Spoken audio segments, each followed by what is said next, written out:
अस्सलाम वालेकुम।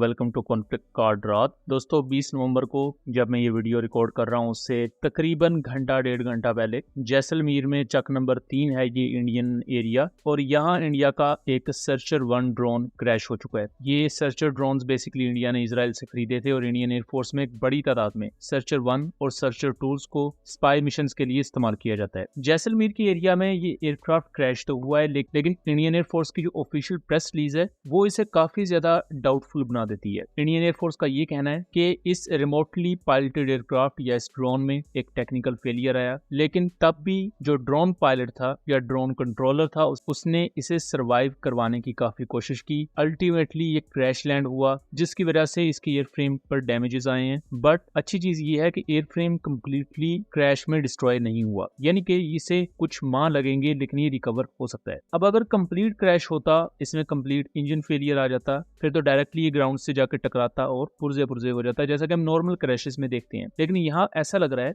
जैसे कि इसकी रेडियो फ्रीक्वेंसी को जैम कर दिया गया हो या इसे स्पूफ किया गया हो। अगर सैटेलाइट के थ्रू इसे गाइड करवाया जा रहा था ज्यादा लॉन्ग रेंज अचीव करने के लिए, तो सैटेलाइट गाइडेंस में कुछ इश्यूज आए हैं या सैटेलाइट गाइडेंस यहाँ डिसरप्ट हुई है। अब मैं सर्चर ड्रोन के बारे में थोड़ा सा आपको हिस्ट्री में ले चलूं तो 1998 में सर्चर 1 को इंडक्ट किया था इंडियन एयरफोर्स ने। लेटर ऑन जब इसका सेकंड वेरिएंट आया जो कि ज्यादा पेलोड कैरी कर सकता था, उसकी रेंज ज्यादा थी, वो हैवियर ड्रोन था लॉन्गर रेंजेस के लिए, इंड्योरेंस ज्यादा थी, तो इंडिया ने उसको भी इंडक्ट किया था। इसी तरह इसी सीरीज का जो सर्चर 2 ड्रोन है, इसे जून 2002 में लाहौर के करीब जब ये स्पाई ऑपरेशंस कंडक्ट कर रहा था, पाकिस्तान की मिलिट्री मूवमेंट पर नजर रख रहा था, तब पाकिस्तानी F-16 ने अपने close range air to air missile को यूज करते हुए, जो कि AIM-9 मिसाइल था, इसे शूट डाउन किया था और उसके मलबे की ये पिक्चर्स आप देख सकते हैं। अब जिस एरिया में ये क्रैश हुआ है जैसलमेर के एरिया में, ये बॉर्डर से सिर्फ 24 नॉटिकल माइल्स दूर है, या मैं यूं कहूं कि 50 से 53 किलोमीटर का ये फासला बनता है। इसकी जो line of site data link range है, यानी कि रेडियो फ्रीक्वेंसी के थ्रू जब इसे कंट्रोल किया जा रहा होता है, तो वो है 200 से 300 किलोमीटर, जिससे ये ऑलमोस्ट चीज वाजे होती है कि इसे जैसलमेर एयरफोर्स स्टेशन से ऑपरेट किया जा रहा था। जैसलमेर एयरफोर्स स्टेशन पर इंडिया के ब्राह्मोस मिसाइल्स भी डिप्लॉयड होते हैं, इंडिया के फाइटर जेट्स भी डिप्लॉयड होते हैं और हेलीकॉप्टर्स के स्क्वाड्रन्स भी हैं। इसके साथ साथ जैसलमेर के अराउंड मिलिट्री बिल्डअप काफी ज्यादा मजबूत है। BSF की भी वहाँ काफी हैवी प्रेजेंस होती है, इंडियन एयरफोर्स की तो है ही, जबकि उसके मुकाबले में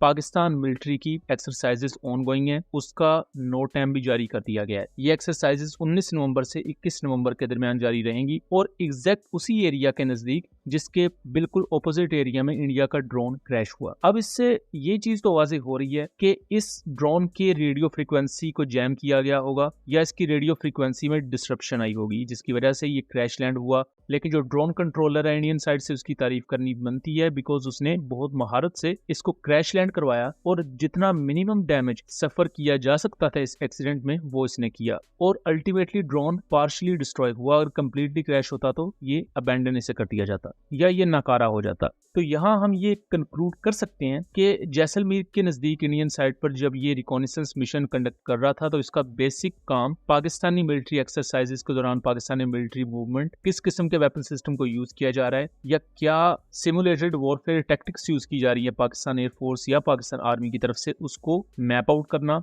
और देन उसी डाटा को यूज करते हुए इंडियन मिलिट्री अपनी स्ट्रेटजी बनाती। बट लग कुछ ऐसा रहा है कि लग अब कुछ ऐसा रहा है कि इंडियन एयरफोर्स की ये जो प्लानिंग थी उससे बड़ा कुछ प्लान ऑपोजिशन साइड करके बैठी हुई थी और उन्होंने इस ड्रोन को स्पूफ करते हुए इसे क्रैश लैंड करवा दिया, और अल्टीमेटली इंडिया का ये जो प्लान था वो फेलियर का शिकार हुआ। अभी तक के ये जो सबूत हमारे सामने है, हमने उनकी बेसिस पर ये कुछ इन्फॉर्मेशन जो गैदर की, कंक्लूड की और वो आप तक पहुंचाई, और इसमें जो सबसे मेन लीड है वो खुद इंडियन एयरफोर्स की ऑफिशियल प्रेस कॉन्फ्रेंस है। सो दोस्तों, ये था एक एनालिसिस। उम्मीद करता हूँ चीजें क्लियर रही होंगी। वीडियो पसंद आई हो तो इसे ज्यादा से ज्यादा शेयर कीजिएगा ताकि इस तरह की मजीद इन्फॉर्मेटिव वीडियोस हम आपके लिए लेकर आ सकें। मिलेंगे अगली वीडियो में, तब तक के लिए अल्लाह हाफिज।